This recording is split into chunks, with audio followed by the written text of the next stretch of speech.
Welcome to the Growth Minded Accountant podcast, where our experts will share best practices on running your firm in the digital age. This podcast is brought to you by CountingWorks Pro. Let's get started.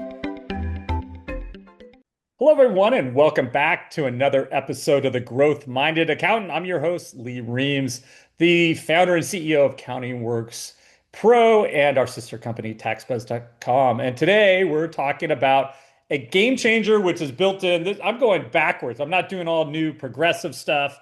I'm going back to the basics, referrals. And that's what we're going to talk about today. So not being passive, but hopefully someone talk about us and, building a system that you can proactively put in across your firm to really get people to engage you in a referral type format. So the reason this came up is we're working on our CountingWorks Pro platform and our next playbooks, and referrals are our playbooks. And I've really been concentrating on what are the triggers that would kick off an automated AI kind of outreach. But today's podcast is not about AI tools. It's not about anything, but putting together a process and how this works. So we're going to build or help you build a system that you can build actually this week using your current inbox, your calendar, and a little intention. So what will we cover?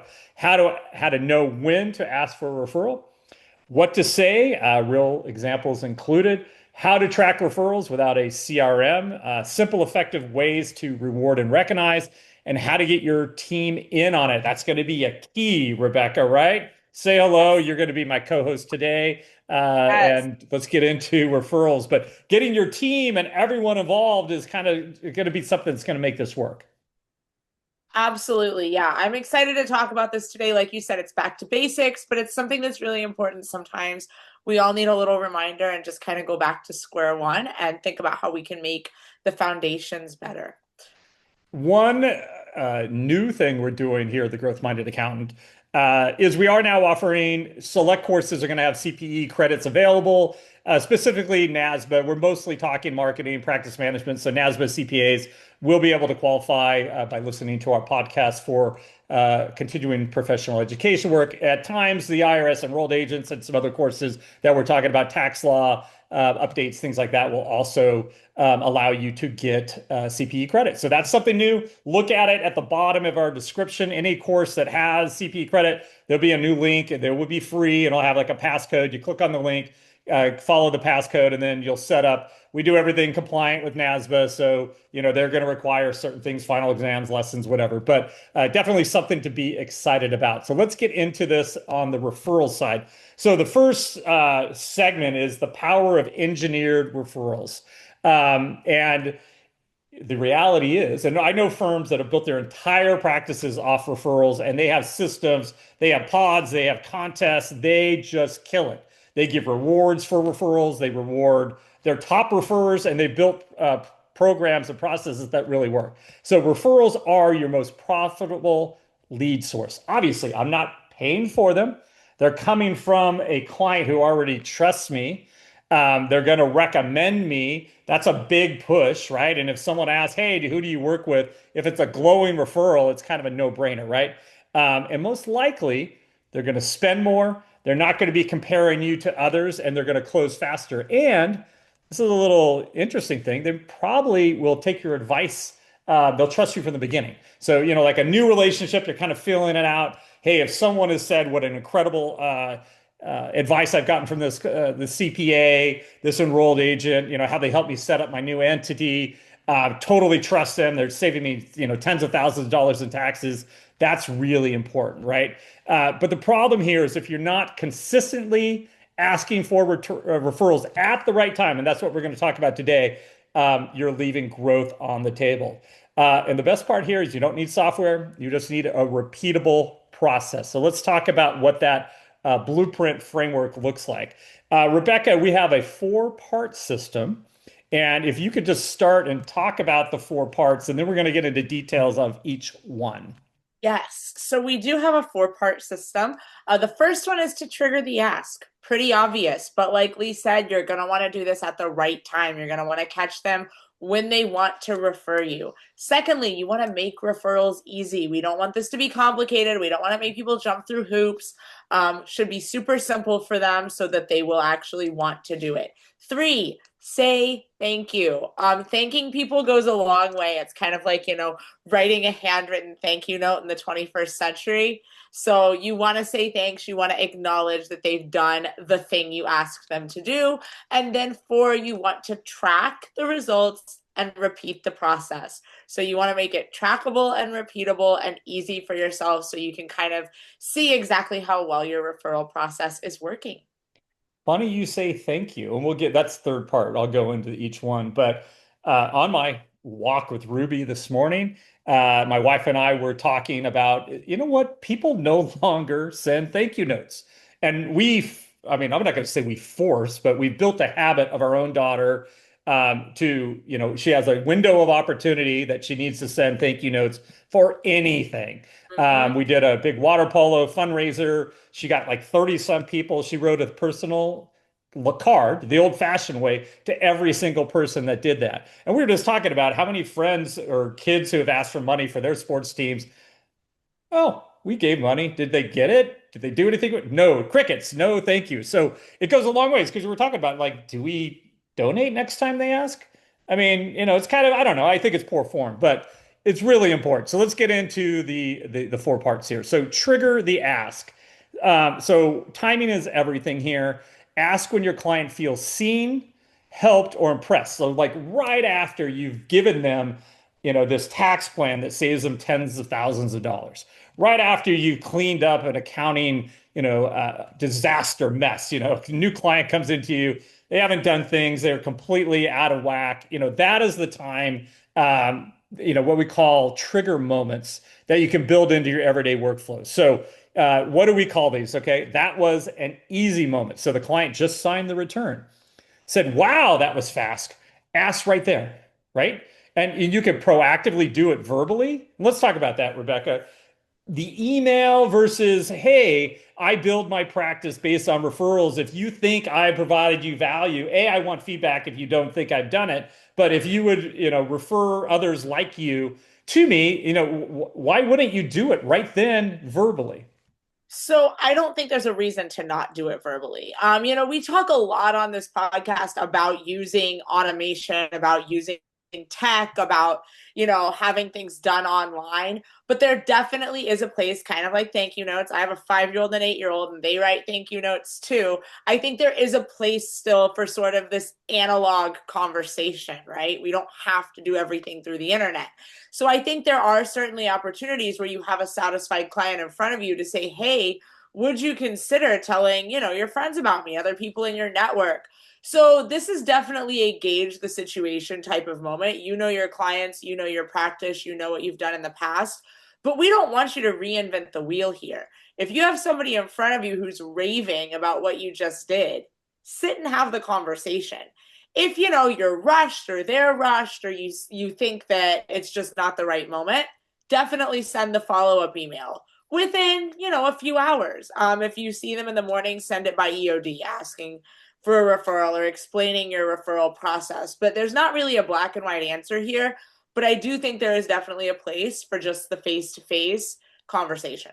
So this is what number 2 is. Once you delivered a financial win, right? I saved you money. I helped you avoid IRS penalties, state penalties, whatever. You spotted a planning opportunity proactively that perhaps if you were just doing tax preparation and didn't go beyond and above, right, that you wouldn't do. So, hey, you just saved me thousands.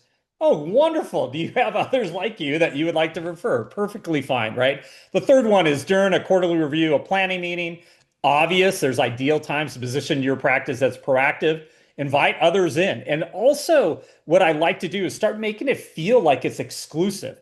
We work with high-end clients. We work with athletes. We work with the top medical firms in our area.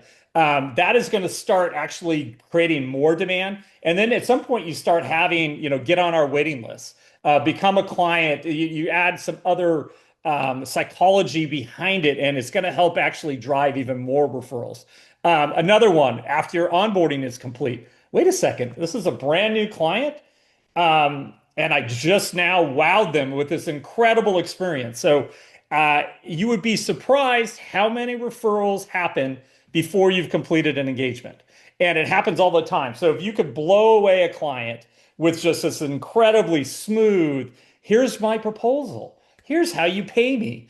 Oh, here's my engagement letter. Sign it off. Oh, here's my intake form. Share some information about you. I've already set the tone for the relationship. It's a perfect time to get in there and say, this is where you can start dripping perhaps a digital side, maybe gauge how the conversation's going and open yourself up there. Okay.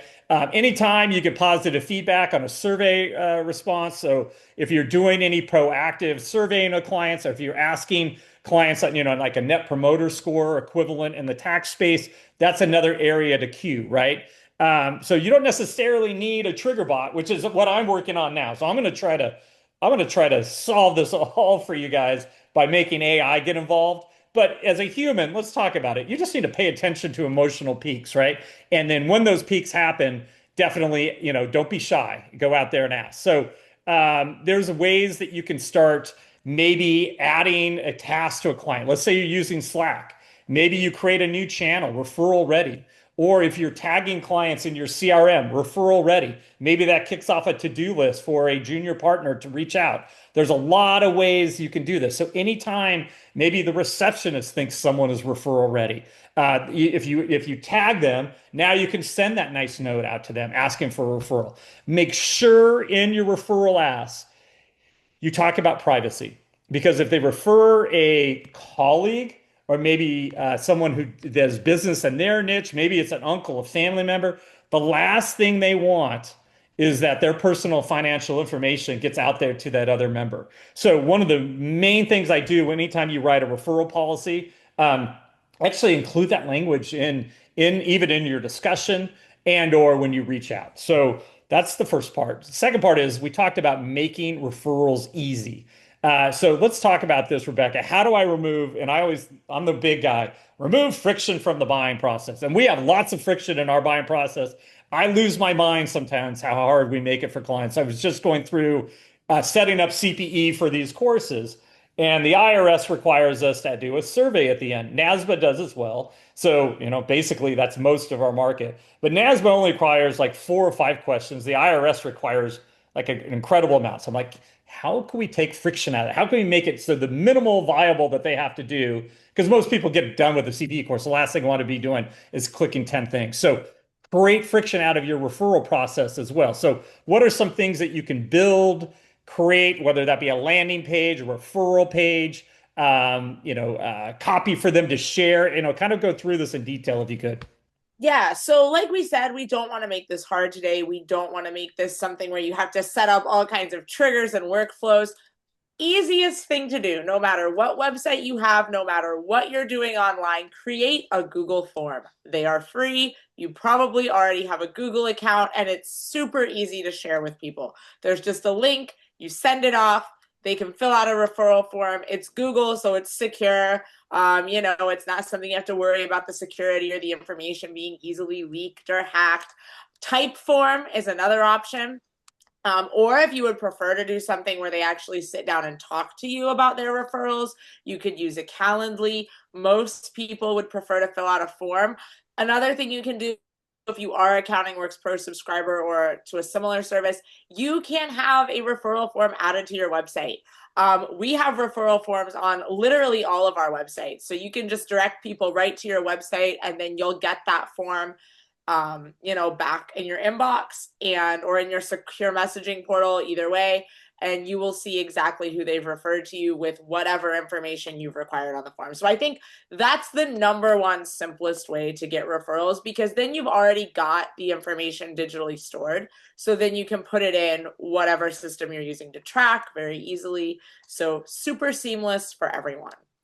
Yeah, include language inside. So whatever you do, let's say you create a form, maybe your response is something that they could then send to people. So if they send a text, for example, hey, want an intro to my accountant? They saved me $5,000 this year and actually reply to emails, something basic. So you actually write some kind of conversion focused copy. Do you need a tax pro who actually plans ahead and won't ghost you after April? Let me know. I've been working with, Lee Reams and Associates, and it's a total upgrade. So that type of language is actually hitting pain points. There's an emotional connection, and it actually is very persuasive. But you can make it super simple, make it one click. No homework for the client, just make it easy to refer. So it goes into thank you. Um, we talked about this, but it's like a forgotten art. I don't understand it. But you don't need to go over the top. It could be just even a simple text. Thanks so much for referring so and so. I really appreciate it. All I want to know is A, did the referral come through? B, are you on it, right? Because their reputation is on the line when they refer, and they just want acknowledgement. So, what does that mean? A personal thank you email. Perhaps you do a Starbucks card or an Amazon gift card. Uh, Dunkin' Donuts now. I don't know. Whatever you want. I don't want to just pigeonhole Starbucks. Starbucks is no longer the cool thing, right? At least my daughter is telling me that. I think it's true, A but I still love. handwritten note. What was that? I said I think that's true, but I still love Starbucks. I don't know. I don't know. A dad who used to live down here and ran Chipotle, he left and I think his kids went to my daughter's school, whatever. So there was a connection. He's now running Starbucks. I'm like, oh my God, I feel for him. It's got to be a lot of work. And then now he's up in Seattle, not in beautiful Newport Beach anymore. And it's like, well, good luck, man. I hope that was worth it. Anyways, a handwritten note, obviously. There are firms that do kind of sweepstakes stuff. Again, check your local laws. Depends who's in the law enforcement. You never know. You could do all kinds of, you almost could do anything illegally now, but if you ran a sweepstakes, you might get in trouble. And that's the reality of the crazy world we live in. But perhaps a quarterly drawing you could do live on Facebook or something, or YouTube Live, and you can actually do the drawing of a bunch of names that were put into for a bigger prize, right? You could do public recognition, so some sort of referral champion. Talk about this in your newsletter. Others will see people recognize, oh, yeah, that's great. A shout out. It makes me, maybe I'm more inclined to refer. Oh, yeah, you know what? I should refer you. So a simple thank you message. I'll just, here's a riff. Hey, Lee, thank you so much for referring Taylor. That kind of trust means everything to us. We just sent over a small gift as a thank you. Keep being awesome. Just something super simple. If you're short on a budget, just make it personal. You don't have to give away a bunch of gift cards. And then clients just want to feel valued. So the next one's a big one, and that's track and repeat. And you don't need to have a fancy CRM to do this. You can do a Google Sheet, and you can set up who's the referrer here, right? Who's the referral name? What was the date? What was the outcome? It could be a drop down of outcomes: booked, spoke to, ghosted, whatever. Rewards sent. Now you have a super simple, free way to track your referrals, right? You can update this monthly, assign someone. It could be you if you're a solopreneur to check it weekly and send thank yous. Okay, so just make it a process, a task. So I think getting the staff involved is your secret weapon. So Rebecca, if you could kind of jump in here and explain again. So every touch point is part of that is what your reputation is all about. So if you have weakness in any area, if the experience with the receptionist, for example, or your lobby, if they're coming to you in person, is really, it's dirty, it's not high end, it's not clean, whatever, it's cluttered, that is going to affect things. But it's same with referrals. If everyone is in on the process, it makes it much more effective. To kind of explain, if you could, some things here, make it fun, get them involved, get them excited. Yeah. So the first thing you want to do, of course, is train people to recognize referral triggers. If someone in your office has never worked in a situation before where they're having to sort of recognize that, it can be challenging. There can be a little bit of a learning curve. Host a training. Tell people, hey, if you recognize the moment when someone says, thank you for this amazing service, that's a green light to them. That should be a flag that they should be saying, hey, would you like to refer your friend, your family member, your colleague, that sort of thing. Or even just say something as simple as, did you know we have a referral program? Would you like me to send you over an email about it? There are so many ways to introduce the idea of a referral program. Make sure your staff knows what those cues are from clients so that they can then take the appropriate action. Also, really smart to kind of create like a referral radar leaderboard, or offer internal bonuses, or have a sweepstakes that's just in your office, where whoever has the most referrals that month, their name, 5 names or whatever, are top 5, are put into a hat. You draw it out. Somebody wins a gift card to a local restaurant for a night out, something like that. There's all kinds of things you can do to get people motivated to get referrals. And in the long run, this is a great way to get your team engaged, to get them working together, and ultimately to get them providing better service. Because if they want to get these referrals, they're going to be on their A game 24/7 whenever they're interacting with clients, which is what you want as a firm owner. So this is kind of a win-win situation for you to train your staff on exactly how to look for referral triggers and then how to actually go about getting the referrals to come in. Yeah, the leaderboard, one of our biggest firms, close to 50 people now. They have broken into pods. They actually have big boards in the lobby. This is the referral contest, whatever. Pod 1 is here, pod 2 is here, pod 3. Who is referring the most? How much has come through in the referrals? It also gives credibility to people in the lobby to actually go, oh, you know what? They obviously get a ton of referrals in here. This is obviously a big part of their business to help along as well.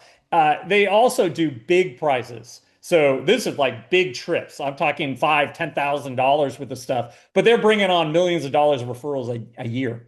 It's a game changer for them. So 100% it works. So let's kind of recap this a little bit. What is your checklist, right? So what do we need to do? First of all, I think you can launch this next week. There's no software needed. Well, I guess Google Sheets, is that software? Yes. So some software needed, but identify your referral triggers, okay? When the return is sent, after a successful engagement, during a monthly income statement review or budget meeting, right? Anytime you receive client praise. So make those triggers available that anyone in the staff recognizes, whether it be a junior partner, whether it be the receptionist, they recognize it, and then you now can trigger some sort of follow-up. So draft referral copy, create a basic landing page on your website, make it easy, take the friction out, right? Build a thank you system, email templates, small gifts. So you already maybe pre-purchased the gift cards. Maybe you have custom notes that you embossed or wrote. That's nice. If you can still do it digitally, you can do everything digitally. You can do an Amazon gift card via email, right? Set up your tracker. So use a Google Sheet and tell your team, have a meeting about it, train about it. These are the things we're looking for. Launch quietly with maybe an outreach to 5 clients. Figure out what works. How do people feel comfortable doing it? And if you can do this, now you have a repeatable system that is going to lead to growth. A couple things we didn't talk about here. I recommend going after niches when you're creating a referral business. And I'm going to give you a couple reasons why.